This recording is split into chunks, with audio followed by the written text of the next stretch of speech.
السلام علیکم ورحمۃ اللہ وبرکاتہ۔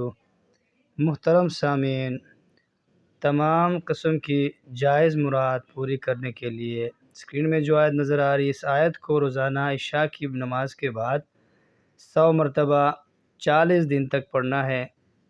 اس وظیفے کے شروع اور آخر میں 11 مرتبہ درود شریف پڑھنا ضروری ہے۔ اسکرین میں جو آیت آپ کو نظر آ رہی ہے سورۃ النمل کی آیت ہے۔ اعوذ باللہ من الشیطان الرجیم، بسم اللہ الرحمن الرحیم۔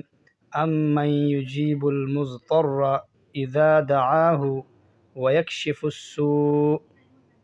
صدق اللہ العظیم۔ اس آیت کو ہر جائز مراد کے لیے روزانہ عشاء کی نماز کے بعد 100 مرتبہ 40 دن تک مسلسل پڑھتے رہنا ہے۔ وظیفے کے اول و آخر میں درود شریف، جو بھی درود آسانی سے یاد ہو اس درود کو پڑھنا ہے۔ بہتر یہ ہے کہ درود ابراہیمی پڑھا جائے تو سب سے بہتر ہے۔